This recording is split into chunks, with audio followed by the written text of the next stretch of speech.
Hello, everyone. This is the Parks Academy, where we discuss and celebrate all things theme parks related. We focus mainly on Disney parks and resorts in both Anaheim and Orlando. My name is Paige. My name is Steven. And today we are talking about Run Disney. Yeah, we are. This is all Paige in this episode. I have never officially participated in a Run Disney. Have you unofficially participated? Yeah, I was there. You know, You were moral support. Yeah, I was there at the finish line. I saw the first person cross the finish line. No, I didn't. Wait, no, I didn't see the first person cross the finish line. You didn't. We'll save this. Yeah. Okay. Anyways, we'll talk about it, but Paige is going to lead us off on this one because I'm not an authority figure. Yeah, so we have a lot of stuff to talk about today. I'm going to share a little bit about my experience doing the Run Disney 2019 Star Wars Rival Run weekend. And then I'll talk a little bit about how this has evolved a little bit and changed in the last handful of years, because it's been, goodness, more than 3 years ago that I did this race. Wait a minute. Didn't I do a run with you last year, but it was virtual? I would hardly call that you did a virtual run. I kind of walked and listened to podcasts I behind did you. most of it, and then I would turn around at a certain point and run back to you and then turn back around and keep going. All right, I'm not going to steal Paige's thunder. This is her thing. I'm not a runner, but I did technically do it with you. I did the run with you. I just didn't get a medal because I never signed up. Yeah, and you didn't probably finish. But I didn't finish. actually run. Right, exactly. So. Okay, so a little bit about the actual race weekend. When you get to Walt Disney World for your race weekend, you will head over to the ESPN Wide World of Sports for what they call the Run Disney Health and Fitness Expo. They have a ton of products and merch over there specific to the race weekend. I purchased a pin for the Rival Run weekend and a tank top that was really cool. And then they also had tons of other merch. They had all kinds of products. I mean, cell phone cases, KT tape that was different colors, all kinds of tennis shoes and specialty running gear, fanny packs. You could buy anything there at the race weekend that you wanted. Yeah, they had like juice vendors, nutrition people. It was really cool. You actually did like a KT tape session where they taught you how to use it right. I did, yes, before I had an allergic reaction really to cool. it. I'm just going to say that race weekend at Disney is different than any other time. The vibe is so much different. It is. Everyone is the energy is, it's hard to explain, but the energy is amped up. Everyone's super hyped to be there. And it's not like they're just excited to be at Disney. They're excited to actually do this big run. So there's an energy in the parks. Right. This like collective energy that's really, really exciting. Yeah. And I'll talk a little bit about that too when I get to the actual run part, because that energy, it was something I've never experienced in any other time I've been to a Disney park. So in addition to the check-in process there, when you head over to that Health and Fitness Expo, they also have like yoga, and you do get a free shirt for participating in the run. And then you'll get your bib number, which they use. It's chipped, so that'll help with when you start the race and then when you cross the finish line and when you pass certain mile markers. And then also the people in your party can track you if you're doing the longer races. So Stephen was able to kind of see how far along I was, so he knew when to catch the bus to head over to the finish line. Yeah, that was really hard. That was a lot of work. Yeah, you really worked really hard for that one. You slept in and then you got a banana. Yeah. That's like my only part of the story. So you tell yours, I'll tell mine. Okay, so a little bit more about the race weekend. There are different race options that you can do. The Rival Run weekend, they had the kids option. So there was like a 100-meter dash, a 200-meter dash, and then they have a 5K, a 10K, a half marathon, and then they had the Rival Run, which was 2 days back-to-back of doing both the 10K and the half marathon. If you're not familiar with the distance for these running terms, a 5K is 3.1 miles. Yep.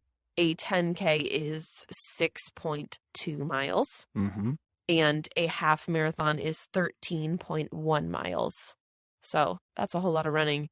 It was worth it, though. Yeah. It was definitely worth it. So general race things, you can find all of this on the Run Disney website. It is sort of a separate webpage from the Walt Disney World webpage just because there's so much content out there about it. But there's lots of rules about costumes. Most people, I would say, are within the theme, whether it's just a t-shirt, something that they bought at the expo, they're wearing the free shirt that we got for the run, or they went all out in more costumes. Yeah, I would almost venture to say that it felt to me like half the people wore costumes. That's probably true. And some of the costumes were so ridiculous because they were, like, if you're running a half marathon and you're carrying a Yoda on your back like you're Luke Skywalker, or you have a lightsaber in your hand the entire time, it's crazy. People are crazy. No, the craziest one I saw was the Princess Leia outfit. The titular Princess Leia outfit from Return? The outfit. All right. How do you run in that? Yeah. You know, Jabba's, you got to get away from him. So people go all out for this. So there's costumes that people wear. Then there's photo opportunities where you can get your picture with characters both before the race and throughout the race in the different parks. And then you have to make sure that your number, your bib, is visible at all times. And you want to make sure that it is safety pinned on all four corners so that the cameras from the PhotoPass photographers will pick you up. And then you can get all of those photos at the end. Anyone that caught your number. So if you're in that picture, you'll be able to see all of those at the end. So kind of keep your eye out for those so you're not doing like some really stupid face or looking like you're going to barf. And they show up in your Disney app, right? They do. Yeah. Yep. So that was fantastic. It was really cool to see those. A couple other things about the actual race itself during the run weekend is throughout the run, there are different like snack tables with a ton of volunteers that will hand you cups of Gatorade, cups of water.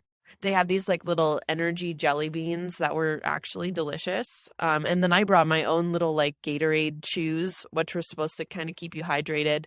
And there are tons of bathrooms on the stop, so you don't have to worry about if you had too much Gatorade. Could you imagine if where it was like a you're supposed to special go. ticketed event and they had like Mickey bars and pretzels and stuff on the way? Barf. The Wine and Dine, there's like an event afterwards, I think, that's a Yeah. special ticketed, and then you can partake in the food and drink. Yeah. So I would love to do that one someday. And then the last thing with the actual run logistics there are different spots where your party, the spectators, can be there to cheer you on. So the most memorable one for me, Stephen was not there because he was still snoozing. Mm-hmm. But there were a ton of people as soon as we got to the boardwalk. And we got right around that bend. There were a ton of people there with these giant signs cheering on their loved ones. And that's when you knew you were getting close to like the last leg of this last race. push, right? Yep. And so you had all of these people with big signs. And even though Stephen wasn't at that one, I was still feeling all of the energy from those people cheering all of us on because they weren't just there to cheer on their loved ones. Some of them just had encouraging signs, and there were a lot of volunteers and the cast members standing around Epcot that were all in their outfits from their different countries were out like just clapping for us and hooting and hollering. And it was so sweet because we actually ended our race right at Spaceship Earth. Yeah. When you passed Spaceship Earth and It was got like right to the it was like parking lot. if you're walking out of Epcot, it was like to the right of where the monorail station is, coming out that way. And so that's where this particular run ended. And so that was so special to be able to finish the race running around World Showcase and booking it past Spaceship Earth to get to that entrance. So that's sort of the logistics behind some of the policies and pieces of the race weekend. And so I do want to talk a little bit about my experience specifically so you can kind of manage your expectations if you want to do a Run Disney event. So this particular event, the race started at 5:30 in the morning for the half marathon. And I got up and we were staying at the Pop Century. Yeah. Which was, we really like that hotel. It was right after the renovations. It was nice. Mm-hmm. And I caught the 3 a.m. bus because this was my first run. I wanted to be there early.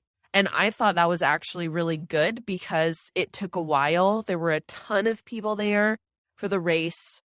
And so getting on those early buses so that I made sure I maximized my time when I got there and figured out where I needed to go was really helpful. And then when I got to, we started in the parking lot of Magic Kingdom.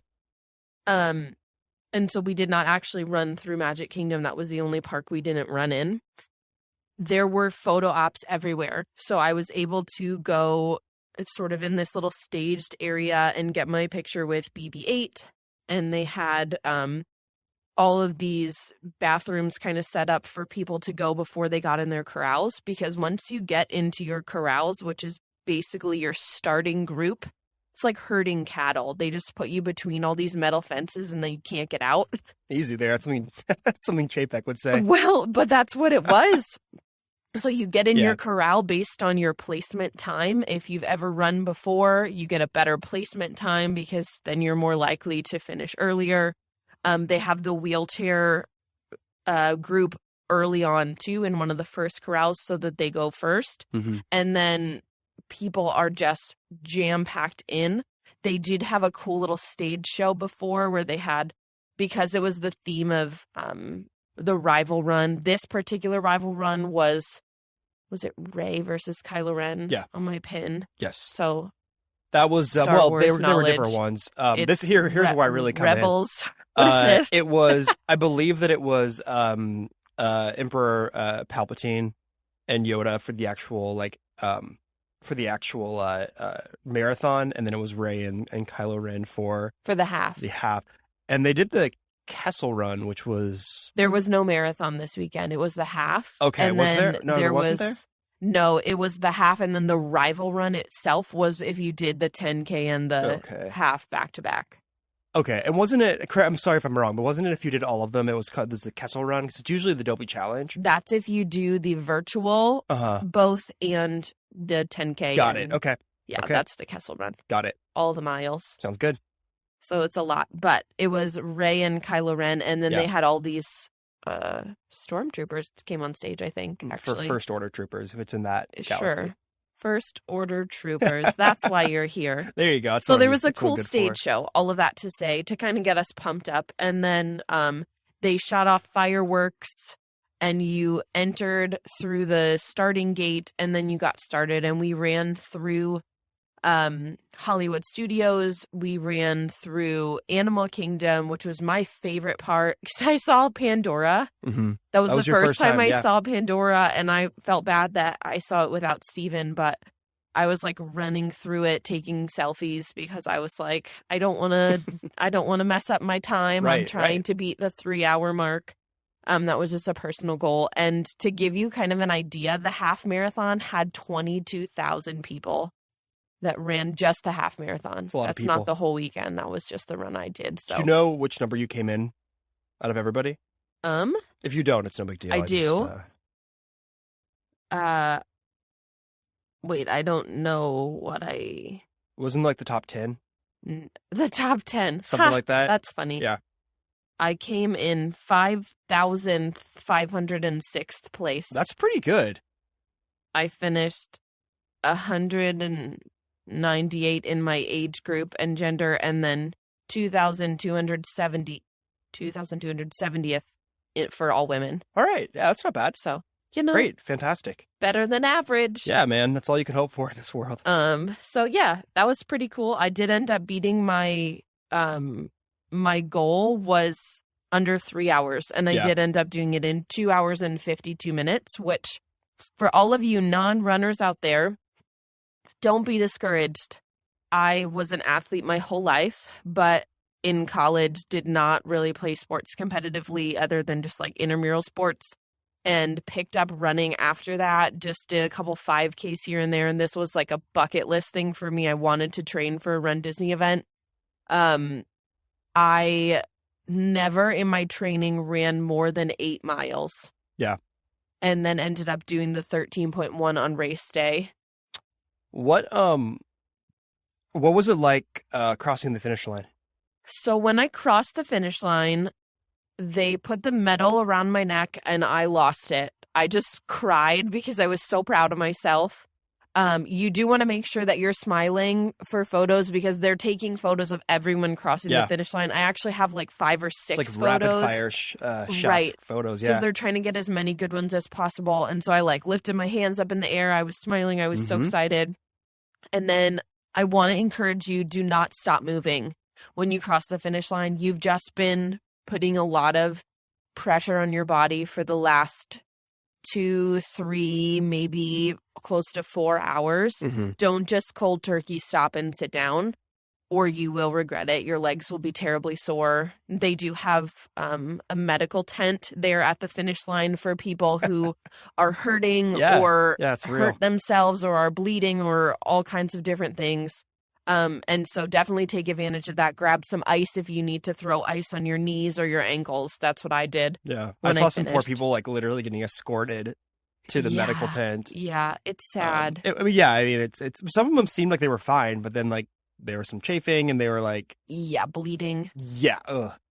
And they just had to be escorted off. I mean, I didn't see anyone that was in like really bad shape. So that's good, right. hopefully. And they do have medical throughout the race as well. Right. They have that on the map. So you'll be able to kind of see it. Some of them were kind of near where the water, the snacks were. So do not fear. There's also people on bikes that are riding through for both safety and for pacing. Yeah. And then they do give you a snack box when you cross the finish line. And that is where Steven got his said banana. Nope, that's not where I got my banana. From the people at the snack box. No. No? Did you bring your own banana? What did I tell you? You need to stick to your story. All right, how about I'll get to it. How about, because I have my own version. Okay. Give me some tips on what it was like to run in the race. We have a couple of questions from some of our followers, but before that, I think, if you can give me some tips on some things that you found helpful, that'd be cool. Yeah, absolutely. So I would say definitely arrive early. Like I said, try to catch one of the early buses so you don't have to wait. It gives you more time to wake up, get yourself something to drink, start getting hydrated early. There, surprisingly, it was a little bit chilly in the morning because it was so early. And so you can bring like a light jacket that you don't care about. I actually purchased a cheap one from like Walmart. I think we bought it before we went. Yeah. And you can just toss it at the starting line, just to the side. And they collect all of those and they donate them. Cool. To like shelters. That's nice. So I just bought a cheap jacket. It was just a zip up and I had it with me. And right before my corral got moved over by the starting line and they set off the fireworks to get us to go, I just took my jacket off and tossed it over to the side on the fence. I don't know if that's encouraged, but I do know that I've heard that they donate all of those. That's so cool. If you tend to get chilly, because you do not want to be running with that and you don't want to throw it in the parks, you can just put it there by the starting line because they'll have to do the cleanup for that anyway. Bring a fanny pack or have pockets. So the only things that I had with me during the run, I did bring my phone just in case of emergencies. I had my inhaler with me because, as you've heard me talk about before on the show, sometimes when I get on roller coasters, I have to use my inhaler, but I do have exercise-induced asthma, so just wanted to be safe. And then I had these little Gatorade chews, like I said, which are kind of just for energy. They'll give you those jelly beans, so you don't have to worry about that. And then I had my Apple Watch on, and I had my headphones. If memory serves, your Apple Watch failed you and it didn't get everything. So when you were ticked, like you were so mad. When I stopped for a bathroom break, my Apple Watch was like, "Do you need to pause your workout or whatever?" Your workout, right? And so I tried to clear it out, and my hands were sweaty, so I accidentally hit the stop button, and so it stopped my workout like 8 miles in. You were hit. You were mad. I was so mad.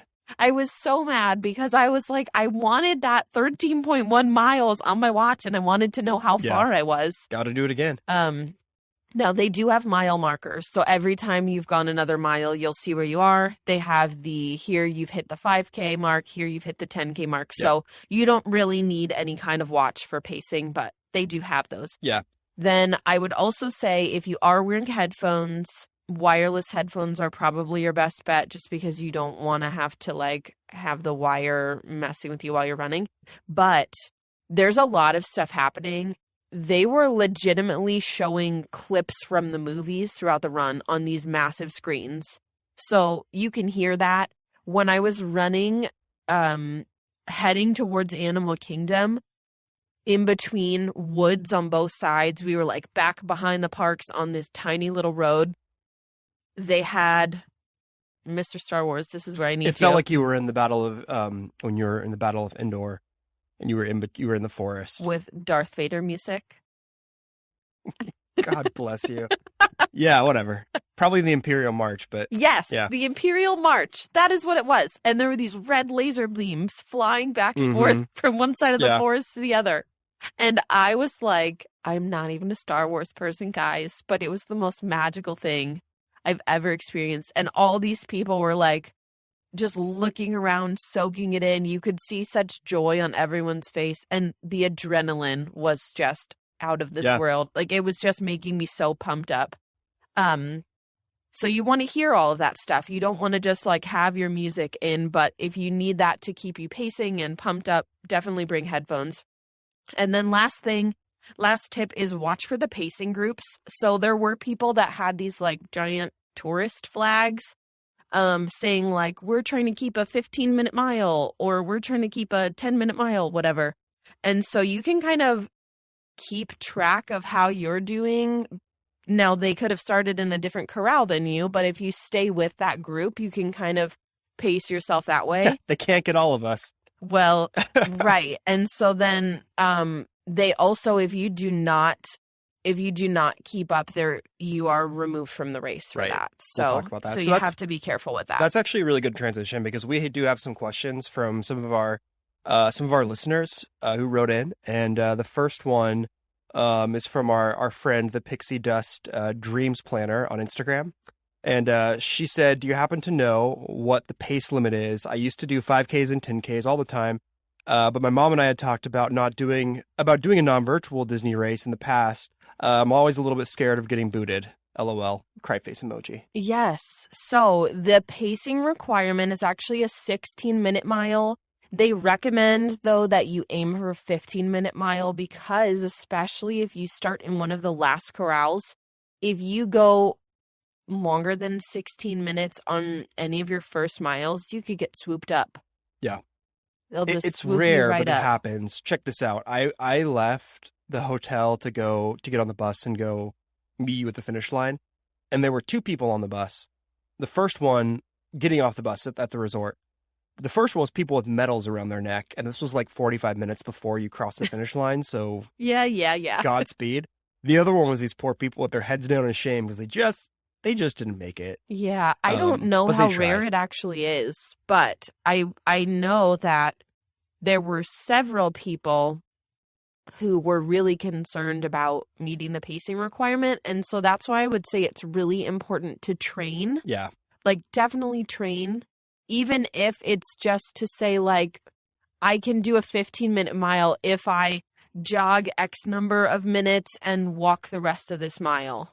You know what I mean? Yeah. Like, try to come up with some system that works for you that's sustainable for all 13.1 miles. And there's walking groups too, right? They're like speed walking groups, kind of? Yeah, so there was a group who were, they were basically speed walking like 9/10 of a mile and then running as hard as they could for the last 10th of the mile so that they could keep that 16-minute mile and didn't get picked up. So on the runDisney website, it says pace cyclists will be on the course, indicating when runners are behind that pace by waving a red flag at each mile marker. And if you reach the mile marker with a red flag waving, please note you're behind the 16-minute per mile, and you could be picked up at any time and transported to the tent. Yeah. So just be mindful of that. It's a lot of money to not be able to actually do the whole race.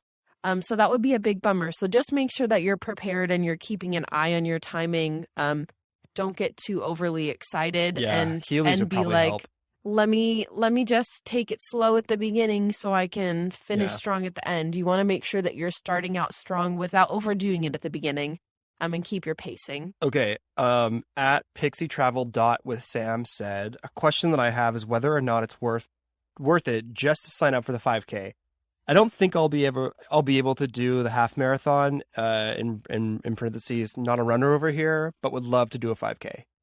Yes. 5Ks are really not that bad. I've done a 5K. Guys, This is the most Check this out. disappointing thing of my whole life right here. Really? So Steven, who has this is never coming off run. of Paige doing her big girl half marathon. We were living in California at the time, and we did a local 5K sponsored by a dairy farm, which is just fantastic. It was so cute. And anyway, Paige had her pump up playlist on. I was like, I'm going to listen to this, my favorite tech podcast about, it was about the new iPhone release coming out that year. So I was listening to a tech podcast about iPhone colors, and Paige was listening to her Pump It Up jam, and I beat her by like 5 minutes. That's not true. I probably beat her by like maybe a minute. It was like 2 minutes, I think. Yeah. And you were not happy about it. I was so mad because you never run. You hate to run. The only reason you did this race is because I was like, it'd be so fun to do this race together. Yeah. So I beat you, and I was listening to a tech me. podcast while I was doing it. And you never have run in your life. No. Mm-mm. I was so disappointed by that. So all of that to say, I mean, if you want to beat your spouse in a 5K, it's worth it, I think. All of that to say, bringing it back to the runDisney event, they go so above and beyond with all of the opportunities, with the merch, with the experience, the whole immersive aspect of it. No, I have not run a runDisney 5K. I'd love to do that. I'd love to do a 5K, 10K, half, all again. Yeah. But I would say absolutely save up the money, do the 5K. Well, it's totally one worth thing to it. consider too is if you are on a budget, because obviously you're going to Disney parks, and you're not just going to do the race and then bounce. You're going to stay at a hotel. You're going to eat. You're going to go to parks. It's a little over $100 cheaper to do the 5K over the half marathon. So if you want to save money and you're also not super sure if you want to do a half marathon, save some money and do that instead. And if you're not sure that you can make the pacing requirements for the longer race, do the 5K. Yep. Do the 5K because you can do it. All right. Brunette Brit 0525 said, do you actually have time to meet the characters on the course? I want to do one so bad, but I would just want to take all the pictures. Yes. Asterisk. So if you are really concerned that the 16-minute mile pacing is like cutting it close for you, do not say, let me go stop and get my picture with the princesses in the first few miles, because you will set yourself up for failure. You want to make sure that if you get an early enough corral, you get a good enough head start, you will have time for some pictures. But some of those picture lines, people were just like, oh, I've done, 10 races before, so I'm just here for the fun times and the pictures. That's wild to me. We had a conversation about getting pictures with characters earlier today. I'm going to keep my opinions to myself. You have not in the past kept your opinions to yourself. I just think that I don't know. I just think that when adults get a little too excited about meeting characters, it's upsetting. But to each their own. It's no big deal. What I'll say about this one in particular is, if there's a character you are dying to get your picture with to commemorate this awesome moment, this achievement that you've worked super hard for, go get in line for that character.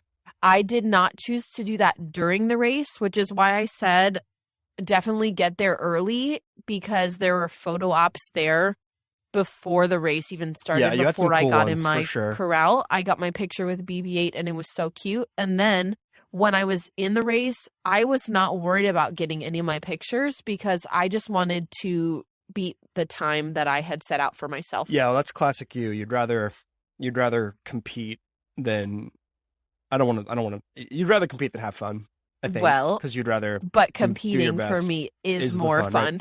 Right? That is the fun. So there were some new things rolled out this coming year, or maybe just this year. Tell me about some of the new things that are happening or have happened. Yeah, so there's two newer things. The Star Wars run used to be the one in the spring. Now they have changed it. They changed it this past year to the springtime surprise. And so each run is a different theme. One of them was like the Tower of Terror. One of them was Expedition Everest. And so they have kind of just like each race is random. Each one's a surprise. And so in the spring, they just pick different themes and kind of have them all in the same weekend. So it's just a springtime surprise. That's new. The Star Wars races are no longer out there, unfortunately. That stinks. But they could bring in a Star Wars theme to one of the springtime races at some point. So they're probably going to replace it with like a Marvel thing, which would just be a bummer. Well, but it opens it up for them to change it every year instead of expecting it. And then the other new thing, which one of my friends actually just did not that long ago, I saw her pictures with her yoga mat and her yoga block with the 50th anniversary logo on them, is yoga in front of the castle. Yeah. And this one rolled out really with the Disney Princess half marathon weekend. Yoga mat. And so they do the yoga in front of the castle in Magic Kingdom. Beautiful, early in the morning, so it's still dark. The castle's lit up. They have the woman doing the yoga up on the stage in front of the castle. It's so pretty. It's at like 5:30 in the morning on the race weekend. And it's just a relaxing thing for the runners. There is an additional cost for that, and so you do have to pay separately for the yoga in Magic Kingdom. But it seems like something that is really worth it. Good for runners, especially, and athletes, but also just kind of good for anybody who wants to participate in that. Yeah, if you're not going to be able to make that, I would highly recommend hopping onto Disney Plus and doing the Disney Park sunrise videos. They're so meditative. If you haven't watched them, you can just do yoga in front of those. Just put it on your TV or your phone or whatever. We actually fall asleep to those sometimes. We have, yeah. And we've actually just like put them on in the morning. We did that during the winter. We would put them on in the morning and just kind of hang out and watch Epcot, wake up. Okay, so there's a lot of information on pricing. It can get kind of complicated. So we do have we have in the past put up some pricing on our blog, and so we can update that for you guys periodically because it changes so often. It's usually going to be, starting at about $100 and go anywhere up to like close to $400. So the numbers change, but the next thing we're just going to jump to though, and this is the final aspect of it, is the different types of events that they have. You already mentioned Springtime Surprise, but talk about some of the events that they do and I don't know, like, some of the cool things that people can expect. Yeah, so the next Run Disney event coming up is going to be the Wine and Dine Half Marathon Weekend, which will be held in November. And you can look, like I said, at more information on pricing and the different aspects of the events and the runner info, more about the expo and the policies for costumes, all on the Run Disney website. But the Wine and Dine Half Marathon really showcases the food around the world, showcase the food and wine festival aspects, the music, the stories, all about kind of like Epcot and the cultural experience you have there. So that one is really something that I've been wanting to try. And then some of the characters that are featured this year on those medals are Miguel from Coco, the genie from Aladdin, Mulan, and then the last one is Joe Gardner from the newer Pixar movie Soul. From the hit film Soul. Woo. So that's the next run coming up. Yeah, I just was looking this up. Here's the rub. Unfortunately, so they have the early January run. That's like the super sweet 80s you style. stole my thunder. I wanted to talk about that one. Sorry, you can talk about it. And then the Disney Princess ones in February. Check this out. They're all sold out completely. That's because these races are super awesome. Yeah. However, this is so cute, man. This is like stealing valor. The Disney Wine and Dine Half Marathon, you can buy a $94 ticket to the post-race party, which I would be all about, dude. You just reap the rewards without doing any of the work. Holy smokes, yes. Do you not have to be registered for another one first in order to purchase no, that you just ticket? buy a ticket and go. Oh my gosh. That's cute, man. That is classic Steven. Yeah, friends and family banana. are invited to purchase post-race party tickets to attend. That is Steven. I would do that. Buying a banana at the finish line. Okay. You have been really going at this. So here's what happens. Okay, so I get up. I drag my poor old bones out of bed to catch a bus. I see people getting off with the medals around their neck, and I'm like, what the heck? I take the nice ride over to Epcot. It's bumpy. It's cold. And you're really milking how hard it was for you to get up at 7 o'clock. No, it was. I jest. It was fine. But anyway, they had a table. Whoever Big Banana is. whoever's Big Banana. Is it Chiquita? Yeah. What are they called? Whoever's Big Banana they had a table just stacked high of bananas, and they were handing them out to passersby. And I grabbed one, and It is Chiquita. It's no big deal. We don't have to make a big thing about it. But anyway. No, we do have to make a big deal because I am busting my butt running 13.1 miles. I crossed the finish line. I can hardly walk. And Steven's just smiling, waving at me, holding the banana. I don't know why you think that's so funny. Anyways, it was cool. I got to see a lot of cool. I mean, it was kind of fun to see people crossing the finish line and doing their thing. So running it back to the marathon weekend in January, it is like retro 80s themed, early 90s themed. This is because it's the 30th anniversary of Run Disney events. And so this one looks so cool. It is the marathon weekend. And so they have events from 5K all the way up to marathon and just instead of just half marathon. So definitely check that one out if you are a long distance runner. You want to push yourself a little bit harder. Then we also mentioned the Disney Princess Half Marathon weekend where you can do the yoga in front of the castle, the Disney Princess Yoga, the 5K, 10K, and half marathon.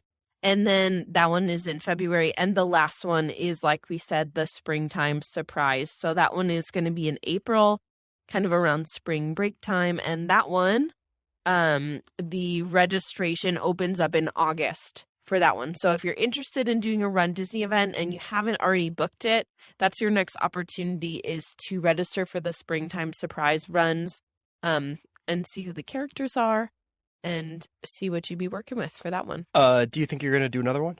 Oh, absolutely. All right, cool. 100%. It's just a matter of timing. Last year, I was training to do a virtual one, and I ran the virtual race. I was in pretty good shape, and for some reason, I was totally winded. And then I took a pregnancy test and found out I was pregnant. Womp womp. So that's why I was totally winded. But alas, did the virtual race, and it was still awesome. But I would love to go and do one in person again. All right, well, that's going to about wrap it up for us. We want to thank everyone so much for listening to the show, for subscribing, for following us on social media.